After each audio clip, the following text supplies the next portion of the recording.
اور شفقت وہیں ہوتی ہے جہاں کوئی غلطی ہوتی ہے، درگزر وہیں ہوتا ہے جہاں کوئی کوتاہی۔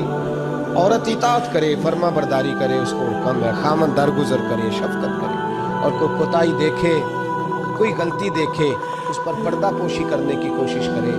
یاد رکھیں، اعلیٰ حضرت فاضل بریلوی رحمۃ اللہ علیہ فرماتے ہیں جو مردان خدا ہے، جو اللہ کے بندے ہیں، جو مردان خدا ہے، فرمایا ان کا طریقہ تو یہ ہے کہ وہ اپنے گھر والوں کی بڑی بڑی غلطیاں معاف کرتے ہیں، بڑی بڑی کوتاہیاں، بڑی بڑی۔ حضرت ابو الحسن رحمۃ اللہ تعالیٰ علیہ، جناب ابو الحسن خرقانی بہت بڑے درویش صوفی گزرے، صاحب بصیرت اور زندہ اور بیدار مغز صوفی تھے، صرف ہو والے صوفی نہیں تھے۔ ان کو خبر ہی نہیں کہ معاشرے میں کھٹکتا ہوں دل عالم میں کانٹے کی طرح، وہ تو فقط اللہ اللہ اللہ۔ حضرت ابو الحسن خرقانی خانقاہ بھی آباد کرتے تھے، اور معاشرے میں کبھی ظلم ہوتا تھا تو بادشاہوں کا جا کے حقہ پانی بھی بند فرما دیا کرتے تھے۔ بڑے بیدار مغز اور بیدار ذہن صوفی تھے۔ حضرت باجید بستامی رحمۃ اللہ علیہ کے سجادہ تھے، اور محمود غزنوی آپ کا مرید تھا، اب بہت صاحب بصیرت بادشاہ ہوا ہے، وہ آپ کا خدمت گزار تو حاضر ہوتا تھا۔ محمود غزنوی کہتے ہیں جب میں پہلے دن گیا تو بابا جی مجھے اٹھ کے نہیں ملے، بیٹھے بیٹھے سلام کیا، واپس آنے لگا تو مجھے چھوڑنے آئے میری سواری تک، تو میں نے کہا حضرت جی جب آیا تھا تو پوچھا بھی نہیں اور اب چھوڑنے آ گئے، تو فرمانے لگے جب تو آیا تھا تیرے اندر تکبر تھا، تو کہتا تھا مولوی بادشاہوں کو اٹھ کے ملتے ہیں اس لیے نہیں ملا، اور اب تو سوچ رہا ہے کہ نہیں سارے مولوی ایک طرح کے نہیں ہوتے، اس لیے میں تیری عزت دینا تیرے لیے ضروری سمجھا ہے، اس لیے تجھے چھوڑنے آیا۔ حضرت ابو الحسن بڑے صاحب بصیرت آدمی۔ ایک آدمی یمن سے آیا کئی 100 کلومیٹر کا سفر طے کر کے ملنے، اس نے دروازے پہ دستک دی، حضرت کے گھر کے دروازے، بادشاہ کے پیر ہیں، اندر سے بی بی صاحبہ بولی کون ہے دروازے پہ؟ فرمایا میں یمن سے آیا ہوں یا مصر سے آیا ہوں، بڑی دور سے ملاقات کرنی ہے، حضرت صاحب کدھر ہیں؟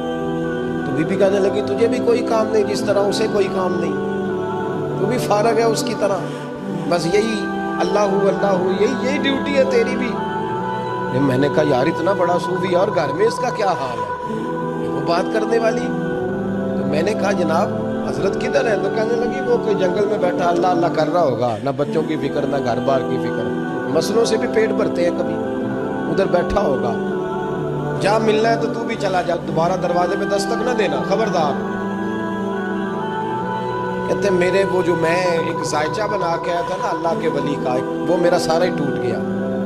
میں نے کہا کچھ نہیں یار، جس کا گھر حال نہیں تو باہر کیا ہوگا، اندر ہی کوئی طبیعت نہیں۔ لوگ فٹافٹ اعتراض کرتے ہیں، کہتے ہیں صاحب فلاں بندے کو نہیں صحیح کر سکے تو، حالانکہ یہ بات اور ہے، یہ پہلو اور ہے۔ نوح علیہ السلام کی بیوی اگر کافر رہ جائے، بیٹا اگر غیر مسلم رہ جائے تو یہ حکمت الہی ہوتی ہے، یہ اللہ پاک کی حکمت ہوتی ہے، حکمت ہوتی ہے، اس میں پیغمبر کی تبلیغ میں کوئی اعتراض نہیں کیا جا سکتا۔ اس نے کہا جنگل میں ہوں گے تو بھی چلا جا، کہتے ہیں وہ جو میرے ذہن میں ان کا زاویہ تھا، وہ جو ایک شخصیت کا روپ میں بنا کے وہ تو نکل گیا، لیکن میں نے کہا چل اتنی دور سے آیا ہوں بابے سے مل ہی لیتا ہوں، شام ہو گئی ہے رات بھی رہنا ہے۔ کہتے میں نے جنگل کی طرف منہ کیا تو حضرت جنگل سے آ رہے تھے اور شیر پہ بیٹھے ہوئے تھے، شیر پہ بیٹھے تھے۔ فرماتے پھر میرے دل میں خیال آیا، میں نے کہا بی بی قابو آتی نہیں اور شیر کو قابو کیا ہوا ہے۔ پھر وسوسہ آیا اتقوا فراست المومن فإنہ ینظر بنور اللہ، رواہ ترمذی او کما قال صلی اللہ علیہ وسلم۔ اللہ کے رسول فرماتے ہیں مومن کی فراست قلبی سے ڈرو، وہ تو اللہ کے نور سے دیکھا کرتا ہے، اللہ کے دیے ہوئے نور سے دیکھتا ہے۔ اللہ اکبر۔ جب یہ بات سنی نا، اس نے کہتے میں نے دل میں سوچی تو حضرت میرے دل کی بات جان گئے اور فرمانے لگے او بھائی، کہتے میں نے کوئی حال بتایا نہیں، خود ہی فرمانے لگے میاں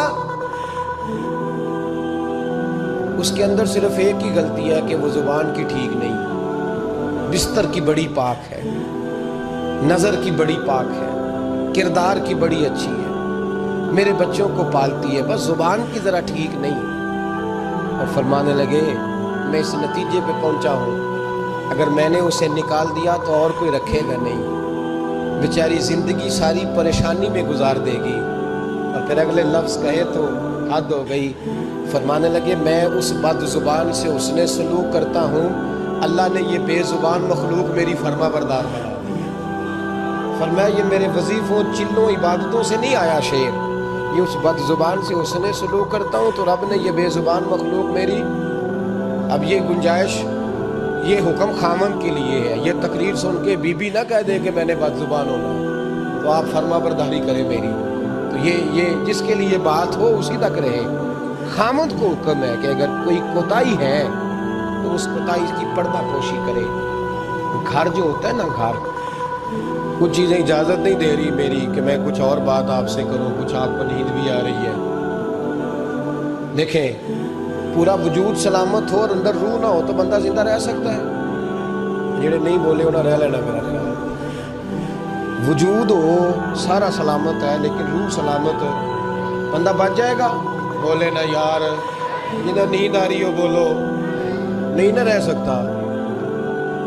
پورے گھر میں ہر شے ہو, ذمہ داری سے بات کر رہا ہوں, پورے گھر میں ہر شے موجود ہو, اگر گھر میں دین نہ ہو تو گھر چلتا نہیں چل سکتا. جس گھر میں نماز نہ ہو وہ گھر نہیں چلتا, جس میں قرآن پاک نہ ہو وہ گھر, اس لیے کہ دین روح ہے. دین اگر گھر میں دین نہیں تو گھر چل سکتا. سن لے حدیث پاک ترمذی شریف کی, نبی کریم علیہ الصلوۃ والسلام, یہ بھی حق ہے, یہ آخری بات اس عنوان پہ سنیں, یہ حق آخری ہے, اس کو بھی سمجھیں. ترمذی شریف میں نبی پاک علیہ السلام نے فرمایا, دعا دی حضور نے. نبی پاک فرماتے ہیں اللہ اس بی بی کو جزائے خیر دے, اللہ اس پہ رحم فرمائے جو سویرے اپنے خامن کو نماز کے لیے جگاتی ہے اور اگر نہ اٹھے تو پانی ڈال کے جگاتی ہے. اور فرمایا اللہ اس خامن پر رحم کرے جو سویرے اپنی بیوی کو نماز کے لیے جگاتا ہے اور اگر نہ اٹھے تو پانی ڈال کے جگاتا ہے. رحم کرے. سب سے زیادہ حق میاں بیوی کا ایک دوسرے کا ساتھ یہ ہے کہ انہیں دیندار بنائے. دین کی جس بات کا خامد کو پتہ ہے, اعلیٰ حضرت نے لکھا ہے کہ خامد کی ذمہ داری ہے بیوی کو تعلیم دینا, یہ اس کی ڈیوٹی ہے پردے کا پابند کرانا. اس کی ذمہ داری ہے کہ اسے قرآن و سنت کے جو احکام پتہ ہے اپنی بیوی کو سکھائے, اس کو بتلائے, اس کو سمجھائے. ذمہ داری ہے اس کو. فرمایا اللہ اس پہ رحم کرے, ذمہ داری ہے. ایک دوسرے کو مذہب سے آشنا کرے, پیار کے ساتھ محبت کے ساتھ قائل کرے. خامد بڑی باتوں میں روٹھ جاتا ہے, اگر کبھی اس بات پہ بھی روٹھ جائے کہ آج نہیں روٹی کھانی تیرے ہاتھ کی, انہیں نماز ہی نہیں پڑھی تو آج نہیں میں نے تیرے ساتھ کوئی بات کرنی اس لیے کہ تیری آواز گلی میں نے سنائی دی ہے مجھے. تو خامد کو چاہیے کہ اسے دینداری سکھائے. عورت کو بھی چاہیے کہ وہ کہے صاحب تھوڑی روٹی کھا لینی ہے لیکن مہربانی کریں حلال رزق لے کے, مجھے زیادہ کپڑوں کی ضرورت نہیں, میں پرانے پہ گزارا کر لوں گی لیکن میرے بچوں کے حلق سے ہرا نہیں گزرنا چاہیے کہ دینداری ایک دوسرے کو سکھائیں, ایک دوسرے کو. حضرت سلطان باہو کا نام تو سنا ہوگا آپ حضرات, الحمدللہ کافی لوگوں نے سنا ہوگا. حضرت سلطان باہو رحمۃ اللہ علیہ کے جو والد تھے ان کا نام تھا حضرت بازید. جاگیردار تھے, دنیا دار تھے, بہت بڑے مالدار تھے. فرماتے مذہب کی طرف میرا رجحان نہیں تھا. چوتھی شادی کی بی بی راستی کے ساتھ. بی بی صاحبہ بڑی نیک تھی. بی بی صاحبہ کہتی ہیں میرا دل کرتا تھا میرا خامد بھی نمازی ہو گئے, اور عام دنیا دار نہیں تھے, 7 جاگیروں کے مالک تھے. بڑا مشکل ہوتا ہے, پیران نظام کے آستانوں پہ غریب لوگ رہ گئے, جڑا 4 جماعتیں پڑھ جائے یا پیسے آ جائے انہوں نے تو کسی پیر دی لوڑ ہی کوئی نہیں. اور اگر بندہ مالدار ہو تو کئی پیر ہوتے آپ مرید ہوندے نے, وہ کہتے ہیں مینوں آپ کنے پیر سلوٹ کر دیں. ایک صاحب نے میری ایک دفعہ افطاری کی تو کہنے لگے آپ کی افطاری ہے. اس جگہ ایک اجتماع سے میں نے بیان بھی کرنا تھا, تو واپسی پہ ان کے ہاں انہوں نے مجھے فوٹویں دکھانی شروع کر دی. اب یہ بھی ایک مسئلہ ہے نا, کیا کہتے ہیں اس کو, سیلفی. جی بڑے بڑے سیانے بندے ساری دیہڑی یہی کام کر دیں اور کم ہی کوئی نہیں سرے. تو وہ مجھے تصویریں دکھانے لگے, اے پیر صاحب دی بھی میں دعوت کیتی ہے, پیر صاحب دی بھی میں دعوت کیتی ہے, پیر صاحب دی بھی میں دعوت کیتی ہے, پیر صاحب دی بھی میں دعوت.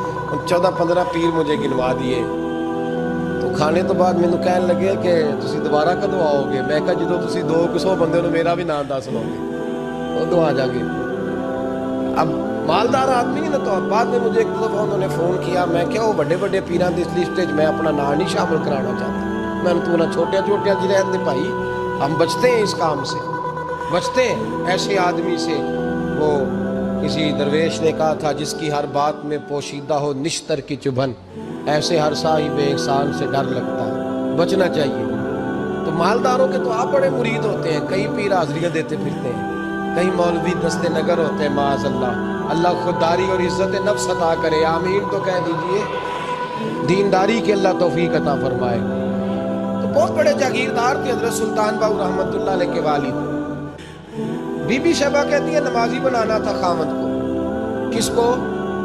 کس نے؟ بولے کس نے نمازی بنانا ہے؟ اور بیوی کو کس نے بنانا ہے؟ پکی گل نے نہیں؟ میں کونسلر صاحب نو میں کیا ماشاءاللہ جیت گئے ہو؟ کہندے ہاں جی۔ میں کہندے جی کوئی حکم ہوئے تو میں دسو۔ میں کہ حکم ہے کہ تسی اپنے ہلکے دے بندیاں دی ڈیوٹی لانی، کیڑا کیڑا نماز حاضری لانی ہے، کیڑا کیڑا نماز پڑھنا ہوتا ہے تو کیڑا کیڑا نہیں ہوتا۔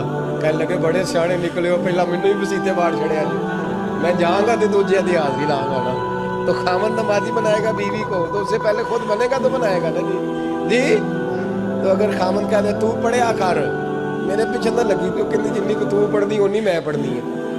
تو میں آج میں ایک دوست کو کہہ رہا تھا، میں کہہ رہا تھا بچے وہ کام نہیں کرتے جو آپ کہتے ہیں۔ تو میں نے جمعے میں بھی کہا تھا بچے وہ کرتے ہیں جو ہمارا عمل دیکھ کے بچے چلتے ہیں، صرف بات پہ عمل نہیں کرتے۔ بی بی راستی کہتی ہے میں نے ٹھان لی کہ میں نے اس جگیردار کو، وڈیرے کو، اس موٹے بڑے چودھری کو میں نے نمازی بنا کے دکھانا ہے نمازی۔